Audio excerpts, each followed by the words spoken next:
apologize that you had to wait.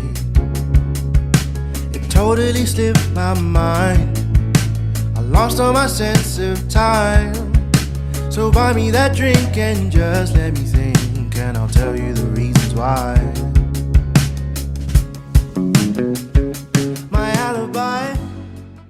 Hello and welcome to another episode of Alibi the podcast, an initiative started by Gagasan Mahasiswa Undang-Undang Sabah.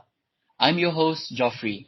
Joining me today are Brenda, Samuel, Dylan, and a very, very special guest, Professor James Chin.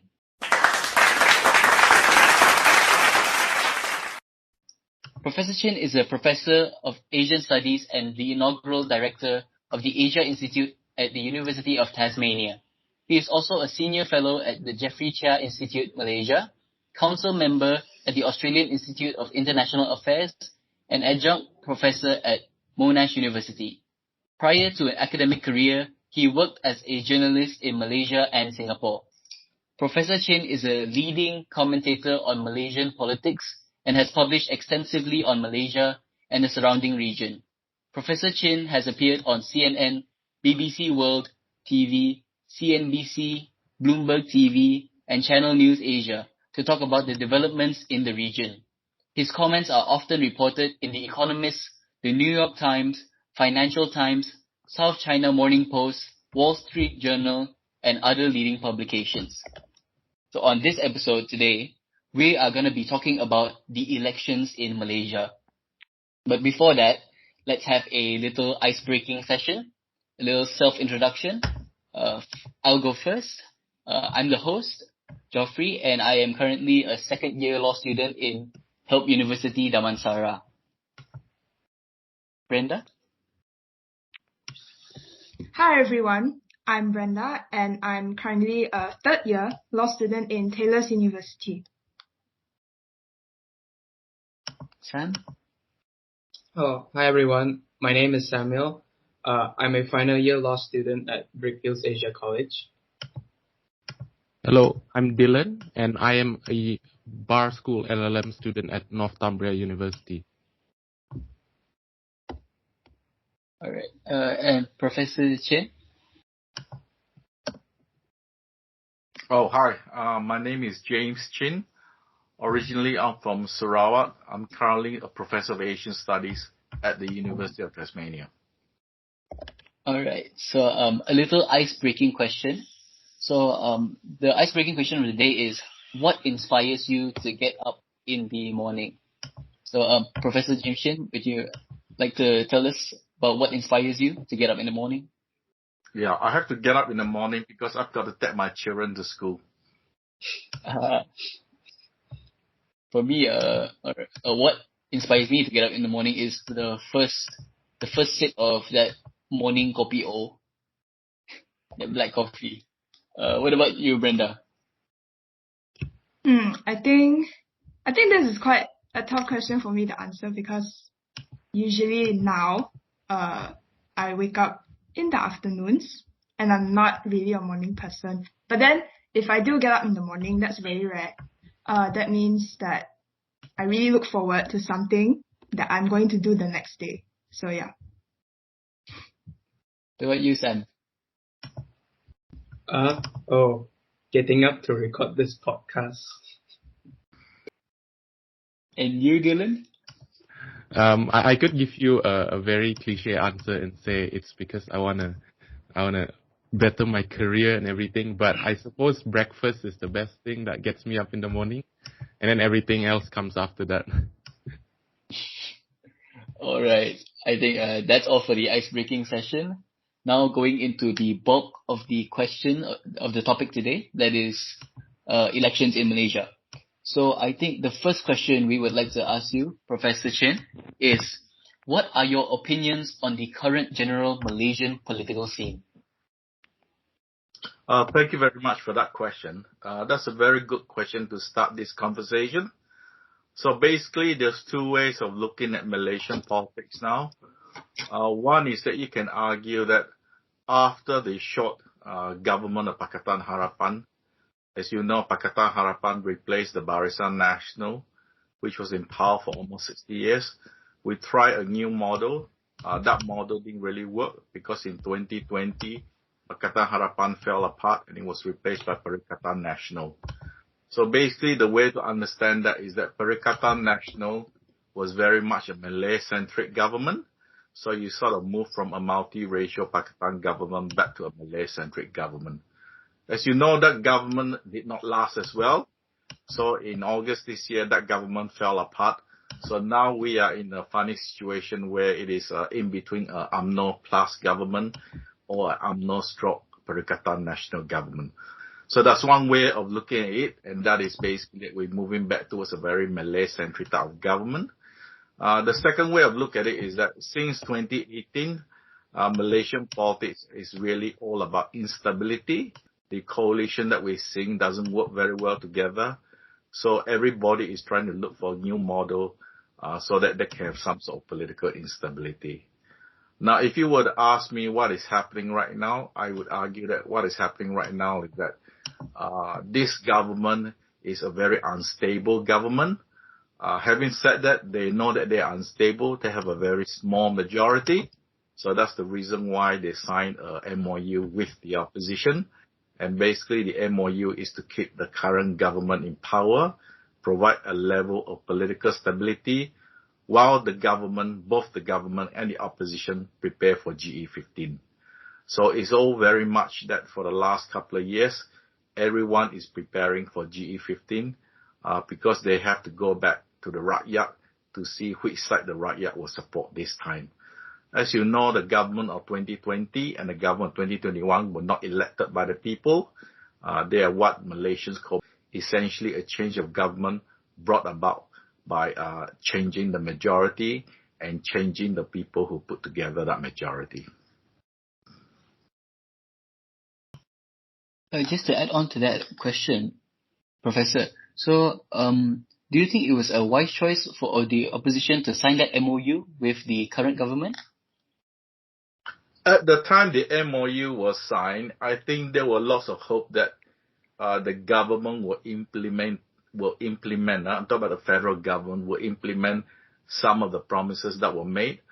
I think for the opposition, they saw it as a very long shot in terms of forcing the government to undertake real fundamental reforms in the political system. Example of fundamental reforms is, for example, they wanted a term limit on the Prime Minister. They wanted to implement changes in the constitution. For people of Sabah and Sarawak, the Malaysia Agreement is a very, very important issue. So all this was put into the MOU. So, for example, I can tell you the opposition is not very happy with some of the budget proposals, even though that, part of the reasons why they signed the MOU was that they wanted a fairer budget. So I think the MOU has not worked very well. And basically, I think people don't talk about it anymore.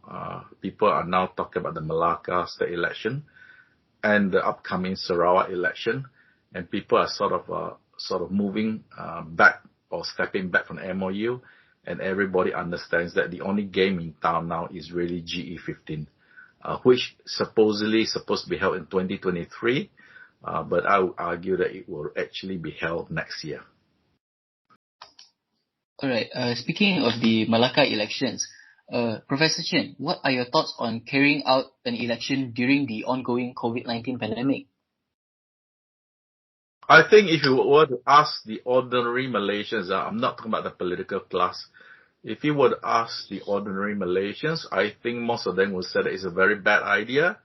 It's a very bad idea because we know from the Sabah election that was held last year, it turned out to be a super spreader event. This time it's going to be worse because we know that a very unusual strain called the Delta strain is in Malaysia now, and that one is highly infectious. What is unusual about this strain is that you no longer have to be in the same room with the person with the COVID virus. You can just walk past or go in the room where that person was a few minutes ago and you still catch it. So I think Melaka will turn out to be a super spreader. Sarawak election will almost 100% will be a super spreader because many of those campaign people in Melaka, after the Melaka election, will fly to Sarawak for the Sarawak election. So I think for the ordinary people, I think they think that it's a really bad idea. In some ways, it also shows that the political class in Malaysia doesn't really care about what the ordinary people thinks. They only worry about their own positions and political power, because it's obvious that if you have a super spreader event, the people who will pay the price will be people with underlying medical issues and the older part of the Malaysian population. So I'm talking about the number of deaths will probably shoot up. The number of people entering ICU will probably shoot up. Professor Chin, basing on what you just said, okay, based on last year's Sabah elections, do you think there's anything that we can learn probably for Melaka elections and Sarawak elections to kind of contain, I mean, it will be a super spreader, but to kind of contain and learn from what has happened before? Do you think there's anything we can learn from last year's election in Sabah? Yeah, the lesson is don't hold election during pandemic. Okay, so moving on to the next question though. How should we educate and bring awareness to today's younger generation about the current political climate in Malaysia? I think it's extremely important that the younger generation take an active role in trying to understand the Malaysian political systems. So basically, there's two ways of doing it. One is what I might call the official way. This is the stuff you study in the Malaysian high school, and also the stuff that is put up by the government through the compulsory courses at university. So that one teaches you more or less the institutional side of the system, how many houses of parliament, how many seats, how laws get passed, the major government departments, the role of the royalty, all that sort of thing. The other side is harder to learn. The other side is actually to learn the real politics, what is happening in the real political world.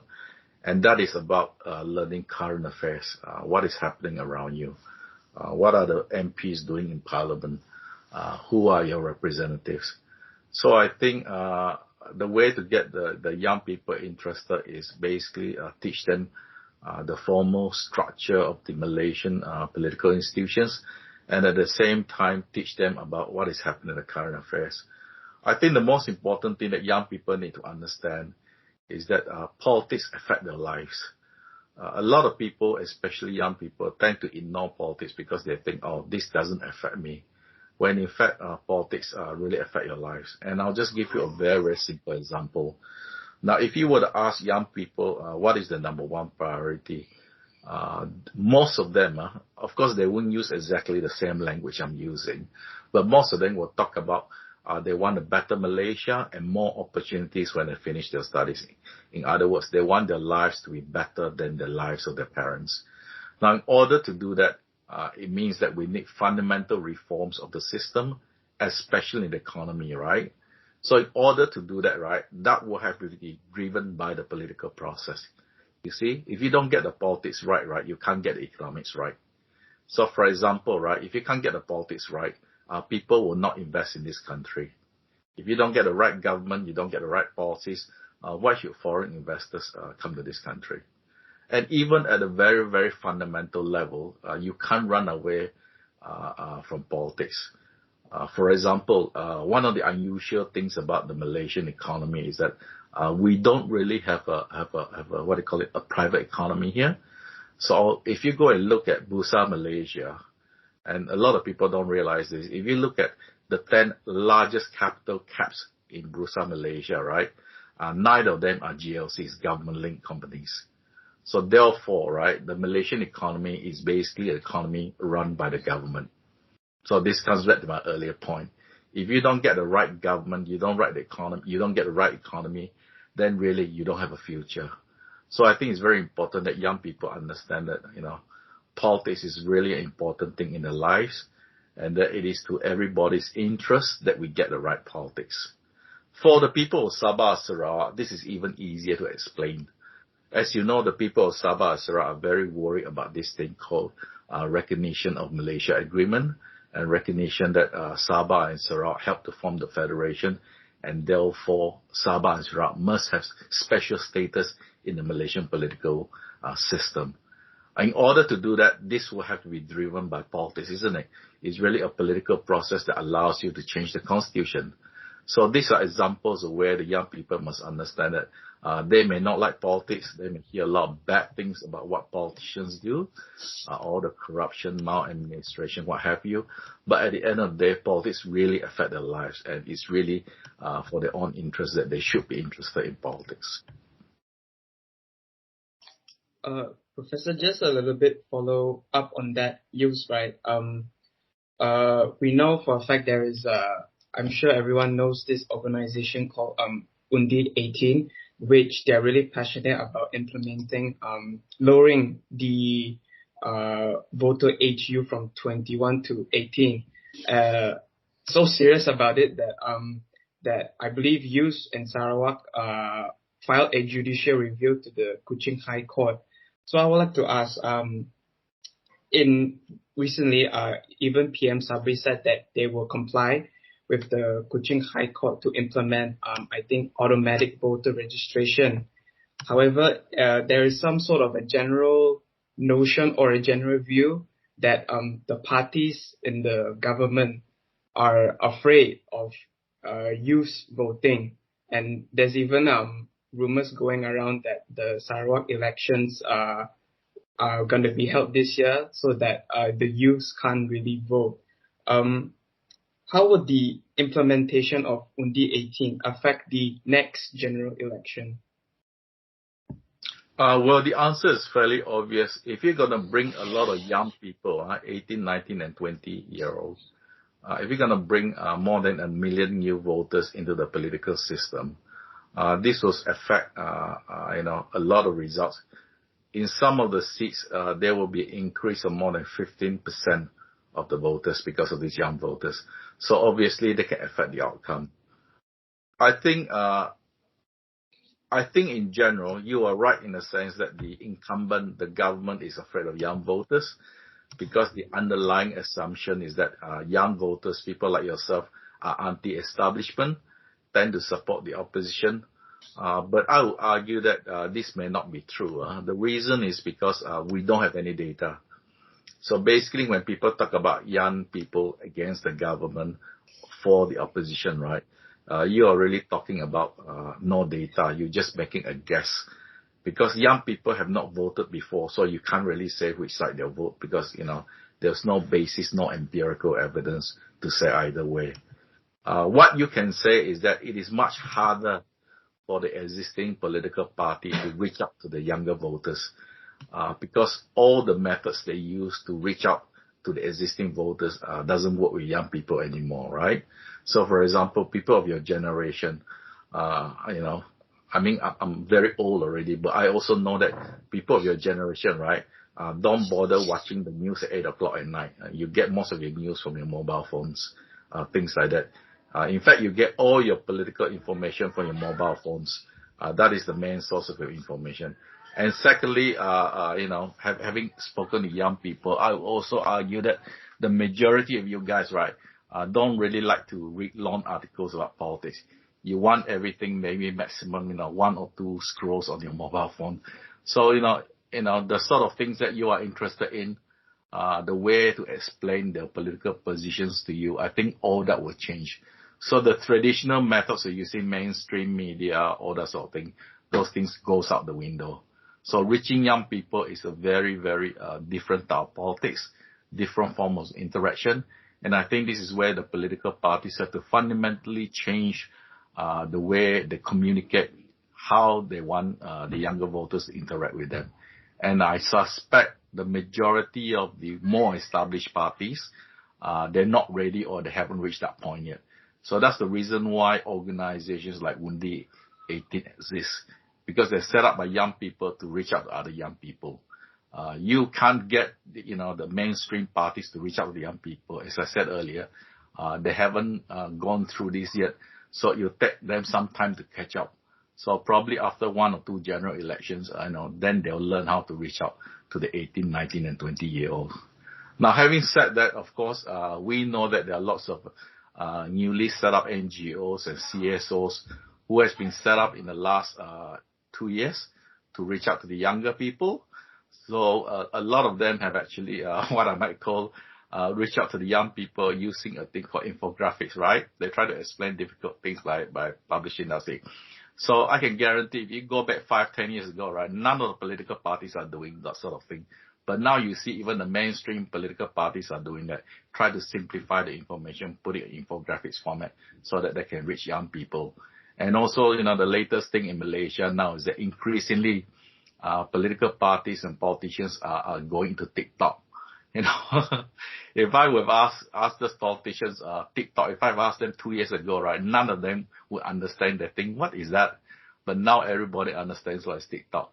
So that's an example of how the political system have to change, because they've got to reach out to a whole new layer of, for lack of a better word, they've got to work out how they're going to engage a new layer of stakeholders, 18, 19, and 20 years old.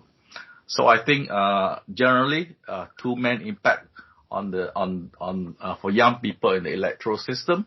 One is that they will fundamentally change election results, because as I mentioned, some seats there will be a big number of new voters, and secondly, the political parties themselves will change, about how they interact with young people and learn new tricks as well.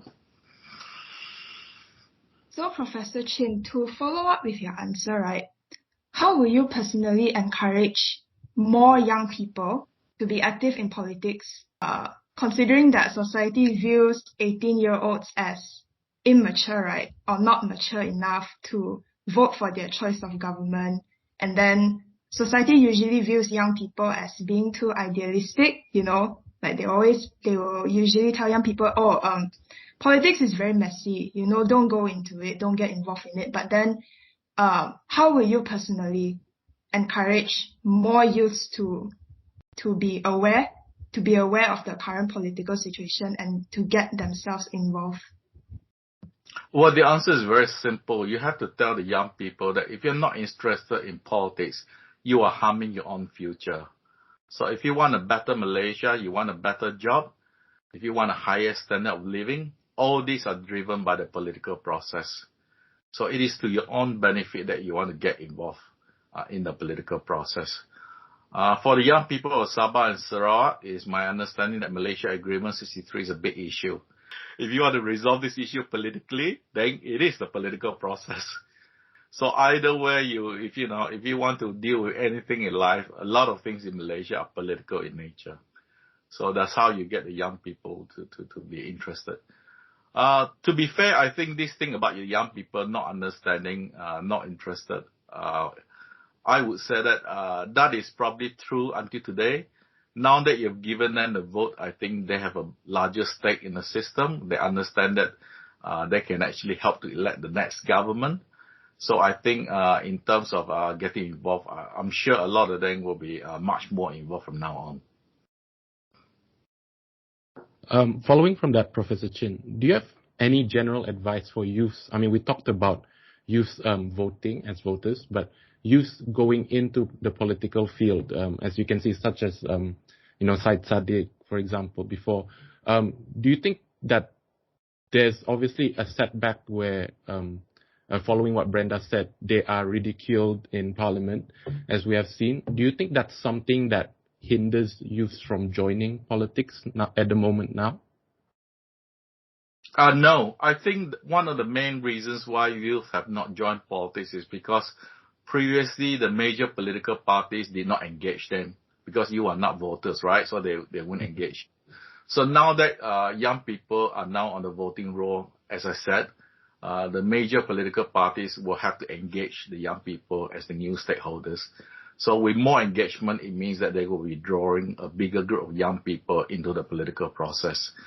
As to your second question, people like Muda, Syed Saddiq, all that sort of thing, I think what we will see in the coming years is that increasingly young people will probably engage with new political parties rather than the existing political parties. Now, the reason why I say that is because if the older political parties can't really interact with the younger generations, my understanding is that the younger generations are not willing to wait. So they'll probably pivot to new political vehicles, either Muda or some other political vehicles that's coming out. So I think we will see a much more diverse political party system in Malaysia, with more parties coming up rather than less parties. Speaking of the youth, right? What do you think about the more older generation or the people in interior areas who are not as tech savvy and that they do not have access to social media and technology, and they are more prone to believing fake news that they just receive, without actually assessing whether they are true, whether they are quite true or not? How do you think this can be resolved when it comes to elections? How do you think the fact that there's a gap in tech, how should it be resolved during elections? The short answer is that a lot of these older people, they don't rely on technology. The sort of technology they're using are very simple stuff, things like WhatsApp, the short videos in WhatsApp that's widely distributed in the last Sabah election. So I don't think that technology plays such an important role. So, for example, in rural Sabah, as you know, I visit Sabah quite often. In rural Sabah, many of the seats and the way elections are conducted is all based on personality and personal connections. Which group you belong to? Are you Kadazan? Are you Dusun or whatever? Are you Muslim? Are you not a Muslim? Which area you come from? Your relatives, your immediate family. Those are the things that sort of help you to understand politics and help you to choose who to support, rather than information overload you have with young people in the urban areas. So I think for that generation, the older people, I don't think much will change, because the political parties are very well suited to interact with that group. I think what will change is that the young people, now that they're given the vote, I suspect they'll be more active in trying to bring change to the rural areas, as in they will start probably be more active in the rural areas, because previously some of them, for example, prior to this year, some of them will probably just act as support workers for some of these major political parties in rural area. But going forward, they don't have to do that anymore, because they themselves can be the candidates. They can represent different parties, right? You don't have to work for the existing political parties anymore.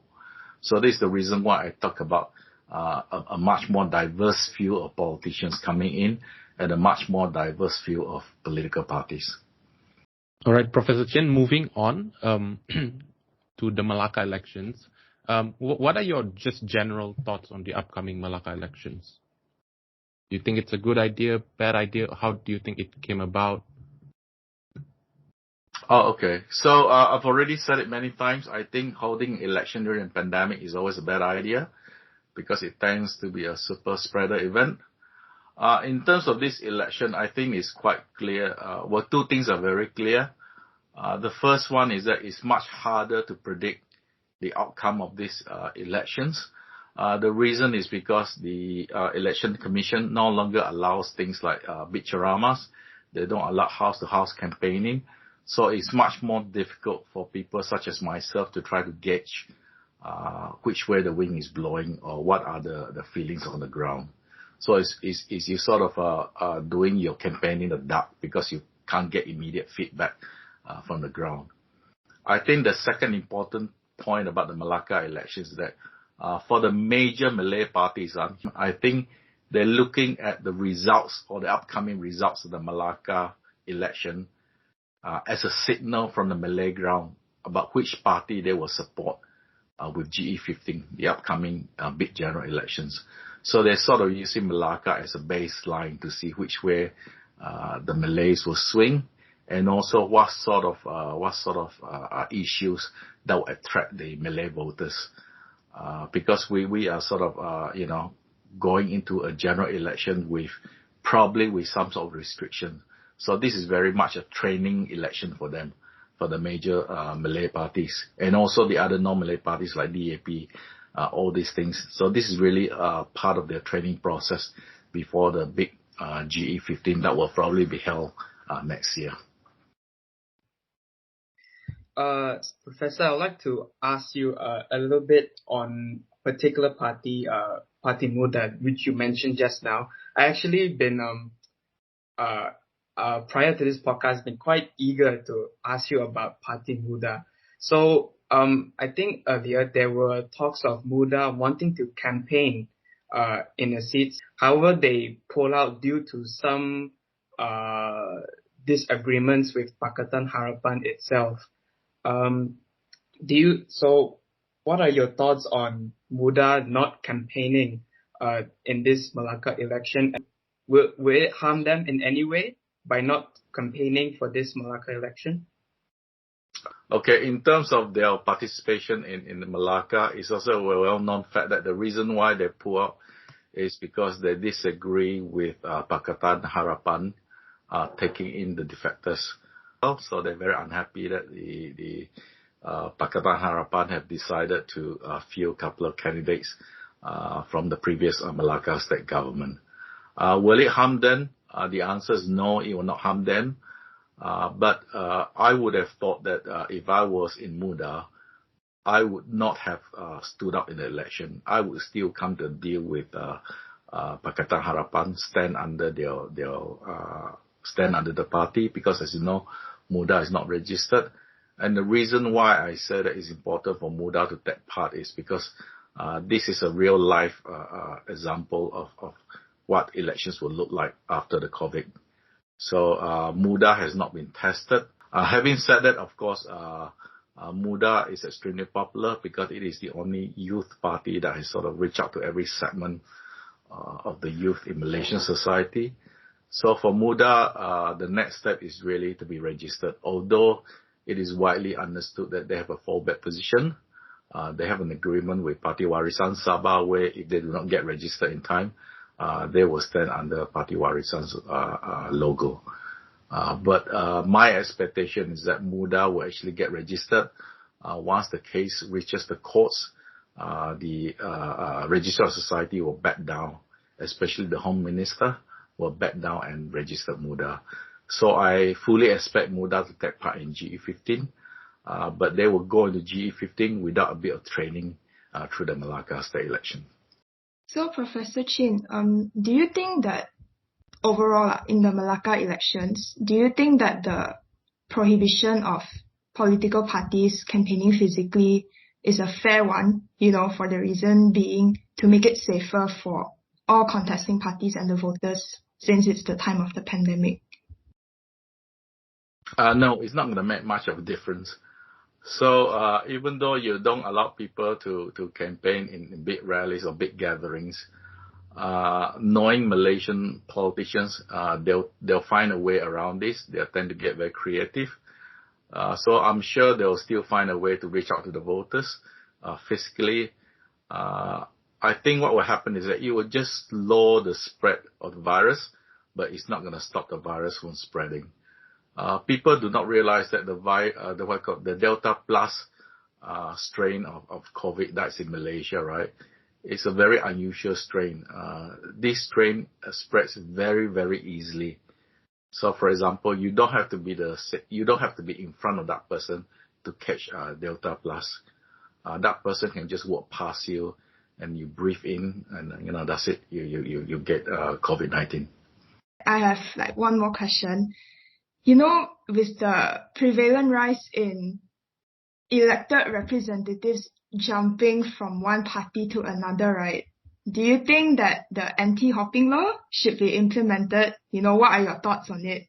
Do you think it is right to impose restrictions on them from jumping ship to join another party by their own free will? Or do you agree with the view that their right to freely join other associations should be protected by the federal constitution? So this case has actually been adjudicated some time ago, and the High Court of Malaysia found that you really cannot stop an existing YB from moving to another political party. I think it is true that there is an element of betrayal of trust, especially if you're not an independent candidate, like you stand under a party, and midway through the term of parliament, you decided to jump to another party. But having said that, I think a much more, rather than stopping people from jumping, I think a much better law, in my opinion, if you were to codify it into law, a much better law would be the candidate who's elected under a party will have to resign if they want to jump to another party. In other words, you allow the political party that won the election to select a replacement. Because at the end of the day, that person got elected because of that party label.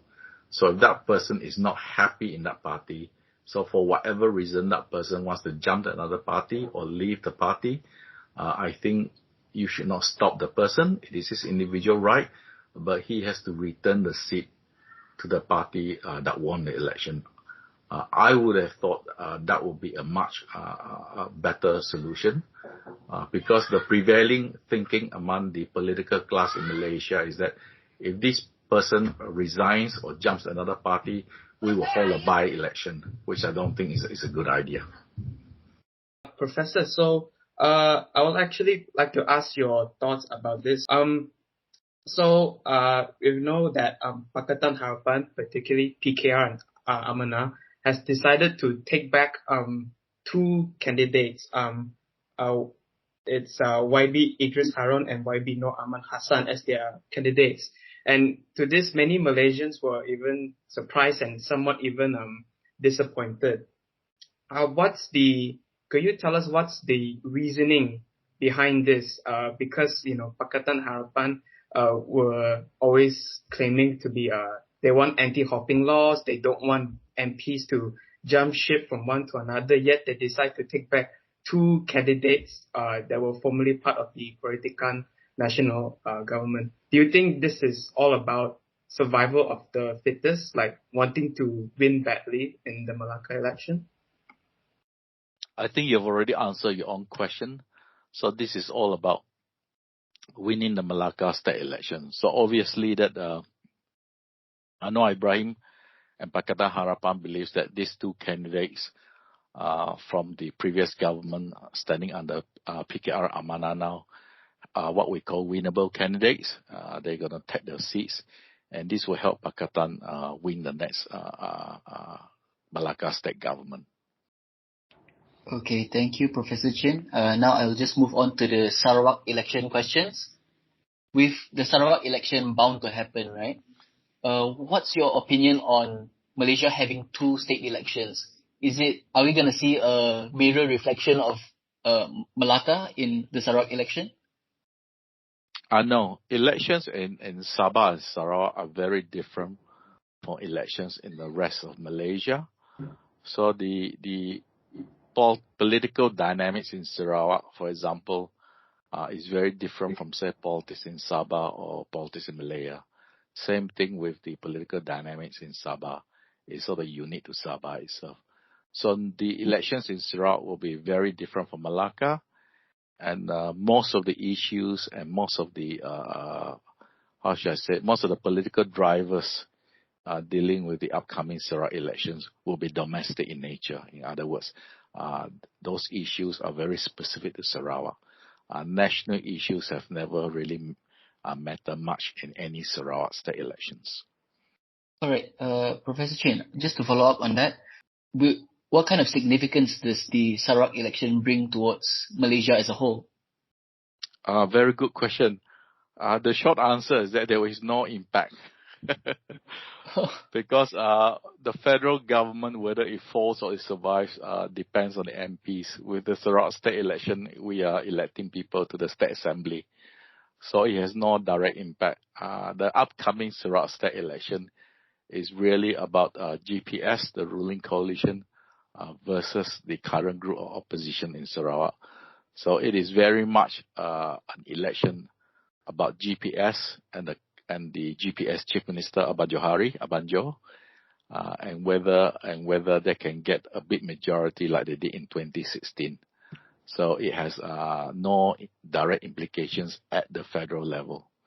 And in some ways, it's also an election about the GPS philosophy of Sarawak first. As you know, GPS was formed after 2018. It used to be called the Sarawak Barisan Nasional. This is their first state election. It's also the first election for Abanjo to get his own mandate. So it's very much, a test of this GPS political philosophy of Sarawak First, or what we call state nationalism, to see how it works with the Sarawak electorate. All right. Just one last question about the Sarawak elections. Professor Chin, what are your general opinions of it at this current time? With it being conducted during this pandemic, right? What are the challenges of parties during this the Sarawak election? Oh, okay. So as I mentioned already, I expect Sarawak election, like the Melaka election, will be a super spreader event. It will just simply help COVID to spread wider. I think the Sarawak state government is making a mistake by holding the election earlier, because as you know, the emergency was supposed to be lifted at the end of January or Chinese New Year, where it will be lifted. I would have thought that's just an additional 2 more months, December and January, so there's really no rush for them to hold the state election. So it is widely understood that GPS is rushing to hold the state election because they're afraid of young voters. They want to avoid the young voters. So that's why they're holding the state election. In terms of the political parties, what is interesting is that GPS appears to be holding all the cards. The reason is because the opposition is hopelessly divided between a local-based party like PSB, PBK, and the Sarawak Pakatan Harapan, which is also divided. So on the other side of the equation is, of course, GPS, highly united, highly motivated, because in the last state election, they won 72 out of 82 seats. And of course, GPS can also claim to be the real champions of Malaysia agreement, because they managed to table the bill on changing the constitution just recently. Right. One more question, general question. With the elections being held during the pandemics, Professor Chin, what do you think is the possibility of elections being held online? No, it is not possible. The reason is that although the technology exists for online voting, it's not going to work in Malaysia for a simple reason that there are many parts of Malaysia where the internet speed is really terrible. And secondly, a large chunk of the Malaysian population, especially interiors, really have no access to computers, or they're not used to computers. So it's really not possible to have an online election. It sounds good on paper, but in terms of implementing it in a country like Malaysia, is almost impossible. All right. Okay, thank you. That is all from the Sarawak election questions. Oh, we have one last final segment. It's a fun segment we always have with our guests, where we ask questions, personal questions. This final question, we just want to know, what is your favorite place to go for vacations in Malaysia? Interesting. Okay, for Sabah, I usually hang around Penampang. When I'm in Malaya, my favorite place is Ipoh. Ipoh is a sort of a very nice town. They got very nice hawker food. And in Sarawak, my favorite place is Kuching, my hometown. Mm-hmm. So it depends on where I am at that particular moment, rather than one specific spot. Yep. I'm surprised, the professor, you said Penampang. Is there a reason why Penampang? I don't know. I always found that place an interesting place. Those people who don't know Sabah think that Penampang is very rural. Penampang is not, it's just a few, about less than 1 hour's drive from KK. So it's sort of semi-rural, if you want to call it. But I always found the people of Penampang interesting. You have it's sort of in between a rural and urban setting. Yeah. Oh, Professor, your hometown is from Kuching. You are from Kuching, is it? Yes. I grew up in Kuching. Yes. My father's hometown is also from Kuching. He's we're good. from Third Mile. Yeah. Third Mile. Yes. Third Mile. Yeah. Okay. What about you, Brenda? What is your favorite place to go for vacation in Malaysia?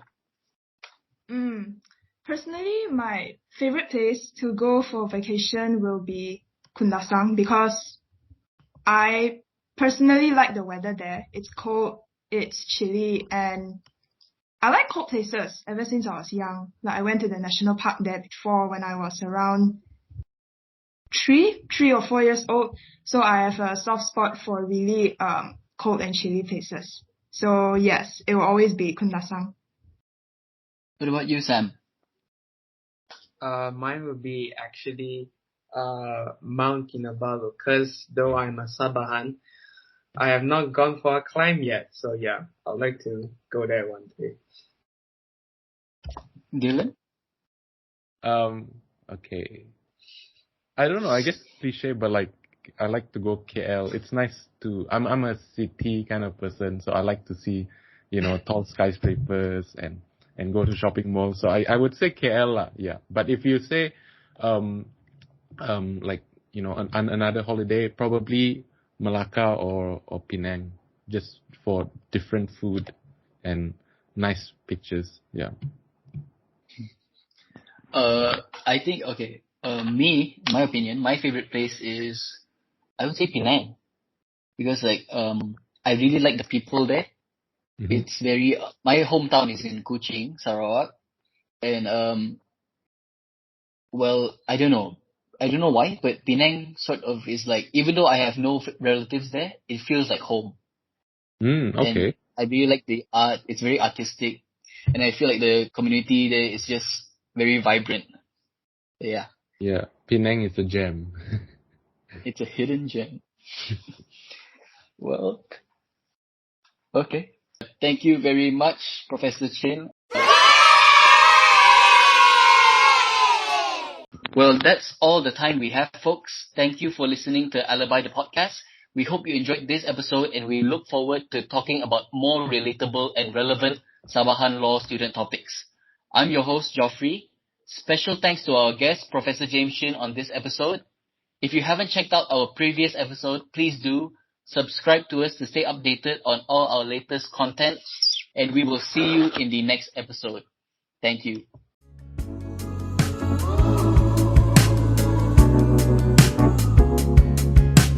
Sorry now that I'm a little late. I apologize that you had to wait. It totally slipped my mind. I lost all my sense of time. So buy me that drink and just let me think, and I'll tell you the reasons why.